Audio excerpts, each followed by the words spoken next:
everyone, welcome to Reach Higher Riverside, where we share all Reach Higher stories happening in the greatest county in the nation. My name is Priscilla Grijalva, and I work at the best high school in the world.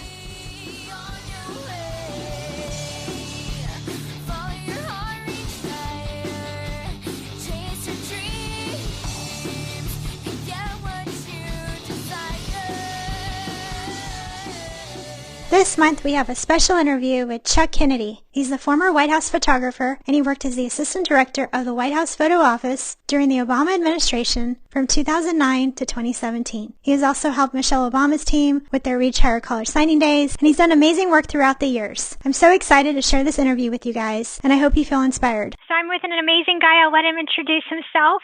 My name's Chuck Kennedy. I live and work in Washington, D.C., which happens to be my hometown. I had the great privilege of spending 8 of my years working as the assistant director of photography in the Obama White House and acting as one of the 5 official photographers who documented through almost 4 million photos the administration. So that's since 2017, since January 19th, 2017, I've been working for myself and still working a lot with the Obama Foundation. And for most of 2019, spent documenting the historic campaign of one young mayor from South Bend, Indiana, named Pete Buttigieg, who up until 30 days ago, I was traveling all over the country with. Oh, wow. That must have been fun. It was amazing. It was a good crew of people, and I think very highly of him and his husband and the rest of the campaign team. I've been doing a lot of virtual check-ins with people in the last couple of weeks just to stay connected so that we're not all in our basement bunkers. Yeah, that's awesome. Yeah. For high school students interested in a career like yours, what is your recommendation for their educational pathway? Okay, my educational pathway had nothing to do with photography. Okay. My educational pathway, I was a history major. Not a terribly good one, but I was. I studied also sort of traditional journalism, and sort of at a certain point in time, those things, I realized, at a certain point that I was better at telling stories with photos rather than in a written sense. But what I tell like former interns and students who I meet is to be effective, you need to know other things than just pushing a button, that you need to either learn a language or about the economy or history or something that lets you connect the world in a way that you can then visualize. So that's my advice, is not necessarily going to traditional film school as your only thing. Yeah. Well, that's good to know, because I know a lot of students think they have to go major in photography, but if it's something you're passionate about, you kind of just figure it out and you're taking great photos. The nuts and bolts of it, the mechanics of it come through practice and failure and time. But it's not the first thing you need to make an informed decision when you're interacting with people, when you're trying to think of a story, when you're writing a story proposal to, get funding to do that story. All of those things I think are more important than just the, being good with your right index finger. Yeah. And you seem to put people at ease when you take photos. What's the trick? So one of my photo heroes is a National Geographic photographer named William Albert Allard, or Bill Allard, whose career has spanned decades. And something in one of his earliest books, which I think is really important and true, is that you have to be really honest with your subjects. And through kind of, treating them with respect and honesty, people will sense when you're trying to do something just for your own purposes, and that you have to be really upfront with people and approachable. Otherwise, you don't get that connection with people when you're actually photographing them. Yeah, that's true. You have to be really good with people. Yeah. And, and you sort of have to go into every situation with an open mind about what you're going to, the thing you don't expect is the thing that becomes valuable. So you really need to be good at listening to people and observing people, as opposed to coming in all about, what you think you're going to come out of it with. It's kind of a nuanced thing, but that's why, when we were at the White House, we were all tried to be very much, a fly on the wall and sort of in the background and quiet and not too in people's space to sort of let you see and watch a scene develop and how people are interacting with each other. You just kind of want to step out of that. Yeah, and so let's talk a little bit about the Obamas. How did you get your job with them? So I worked in Washington, D.C. for one of the news agencies that at the time my photos were going to almost 400 papers around the country in all the bigger cities. One of the papers was the Chicago Tribune, and I had gotten to know Pete Souza very well. He was kind of my contemporary, in that newspaper chain. It was a campaign year. I covered a lot of the senator on Capitol Hill. I covered a lot of his campaign. I knew Pete Souza quite well. And, at the end of the day, they asked Pete to be the official photographer, and he invited me to join the staff. And, so it was really just knowing the right people and being in the right people's radar at the right time. Yeah. I mean, there was no actual job application. I basically said to Pete, hey, if you need help, I'd love to be part of that. And that was sort of how the conversation went 2 weeks before their first inauguration. Wow, that's awesome. Yeah. Do you have a favorite photo you took around the White House? I mean, there's some I'm fond of, and it probably has more to do with the situations they occurred in as opposed to the actual photo.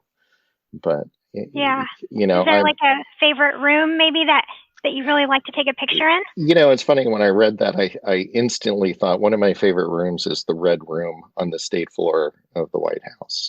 But I also treated, the White House sits on an 18-acre national park. And I also spent as much time when I wasn't shooting meetings or events, just kind of wandering around those 18 acres and I sort of treat the 18 acres as a room itself. So it's either the Red Room or the grounds themselves, sort of on a much bigger scale.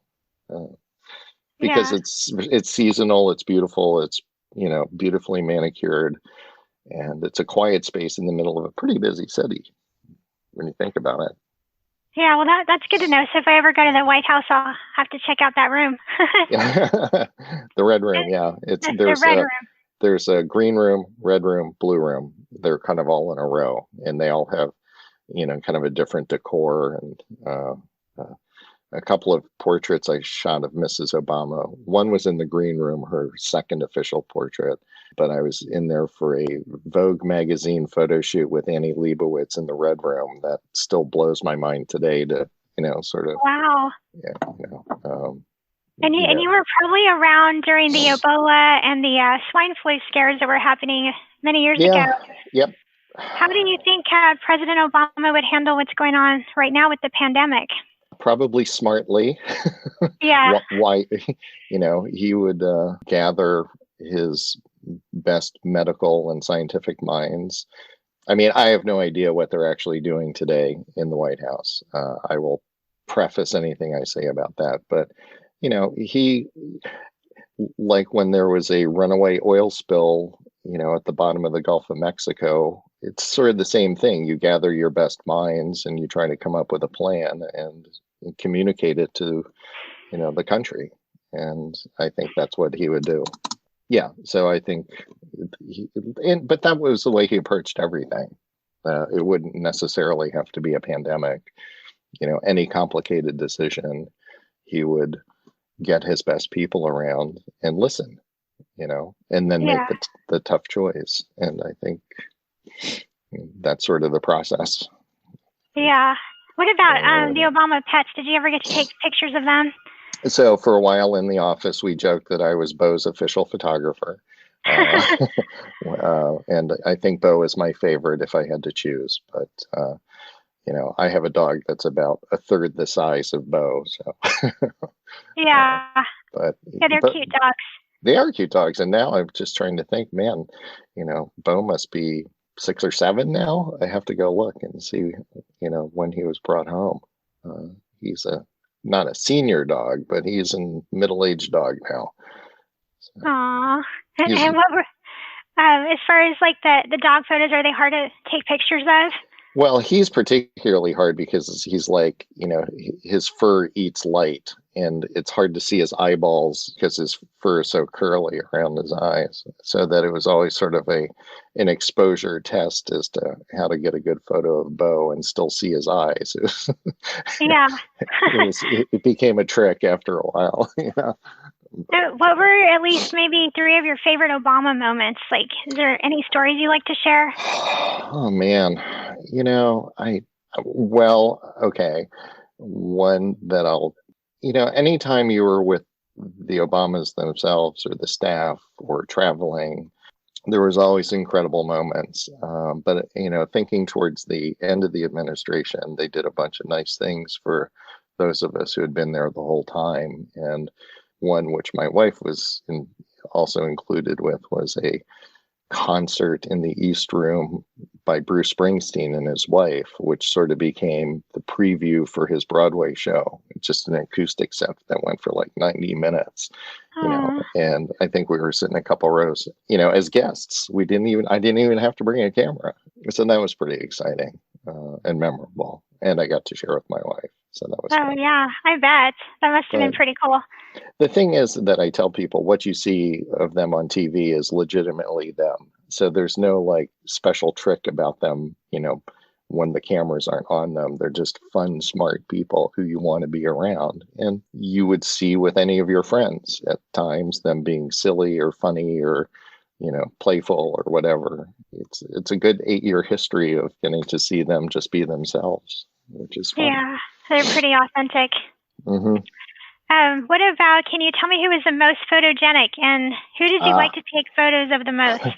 Well, I was lucky because I got to pretty much split my time between the president and the first lady's schedules and events. I think the president would agree with me that Michelle Obama is much more photogenic. So I will say that. Okay. And I guess you like to take more pictures of Michelle Obama, or it didn't really matter because you just were excited to be working with them. I was excited to have as big a universe as I could and not just be doing meetings and events all the time. So if it meant traveling with her and on her schedule, fantastic. Once in a while, I'd help out and travel with the Bidens, and I love them too. Wow. I tried to, through the 8 years, not just do one thing, but to do as many things as possible and to have as many interactions with all of them that I could. And how do you capture such great moments? Like, what's your thought process as you're taking a photo or about to take a picture?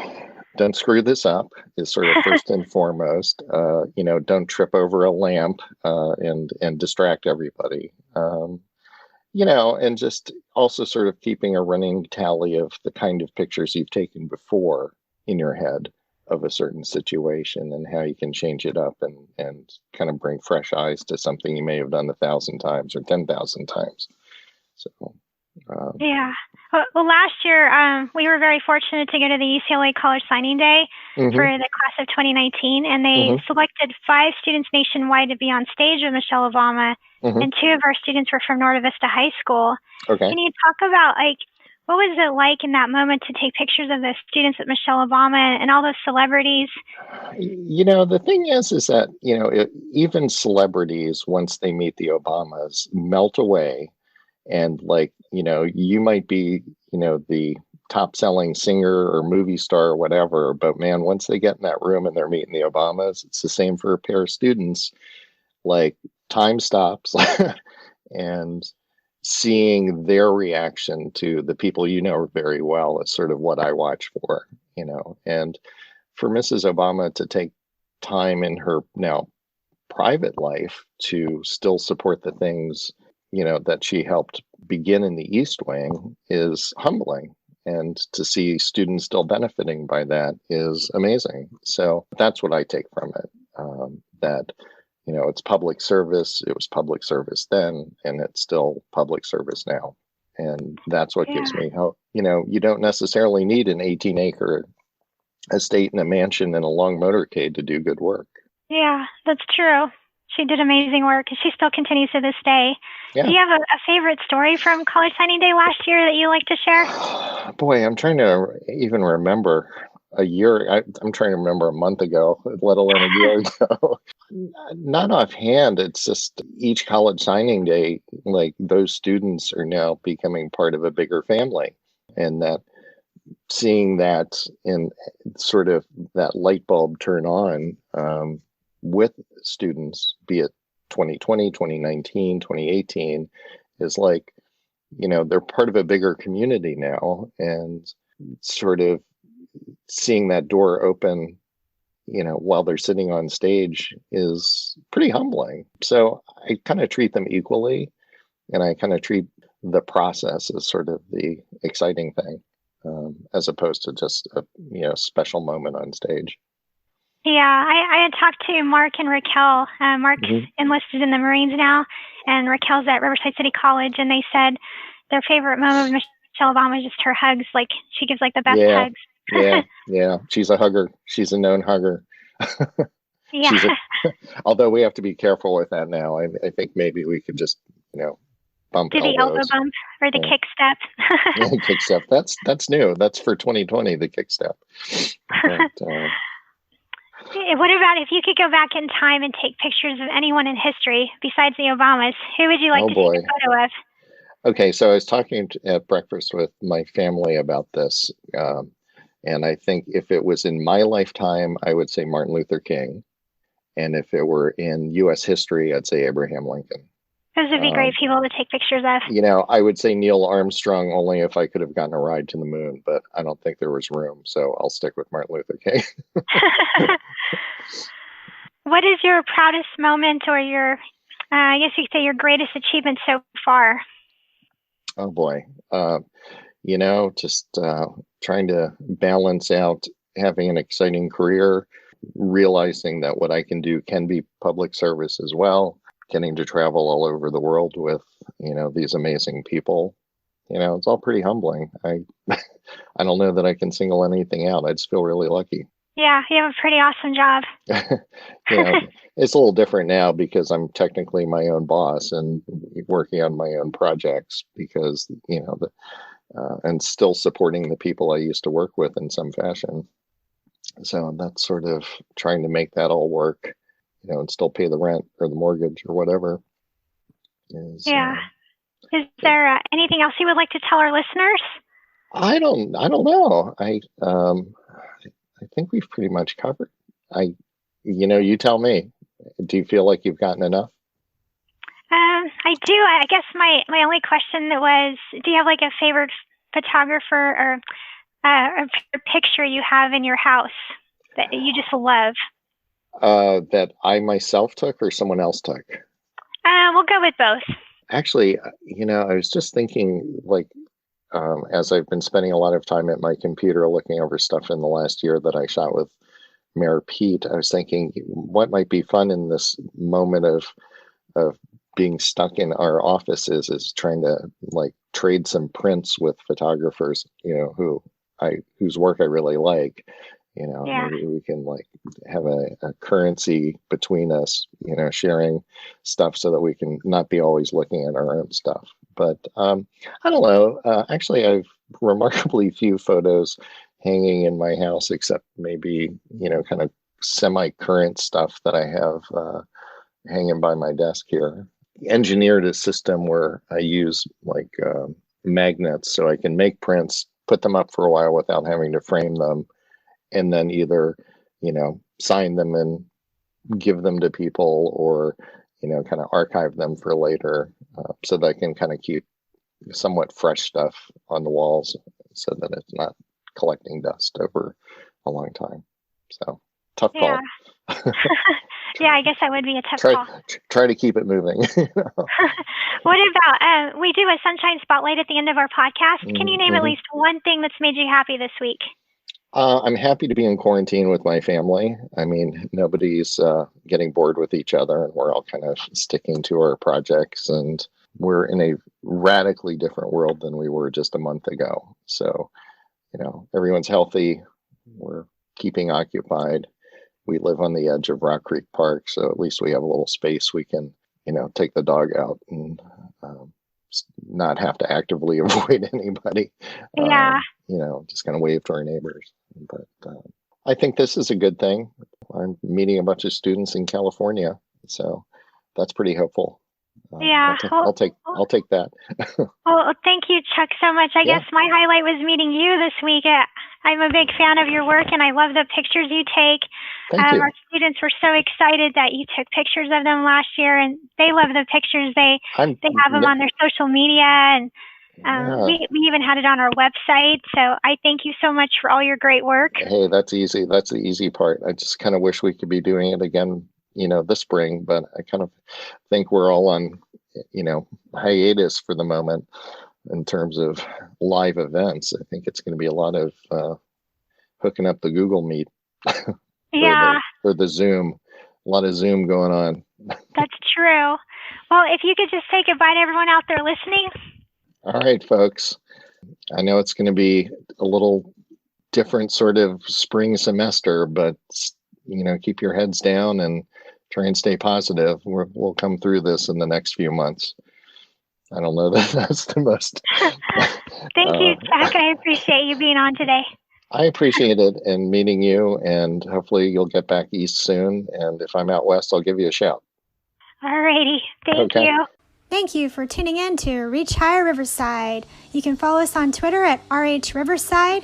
You can subscribe to our YouTube channel at Reach Higher Riverside. You can also subscribe to our iTunes or Google Play Music and give us a rating. Thank you so much for listening in. We appreciate all of you tuning in. And as Michelle Obama would say, when they go low, we reach higher.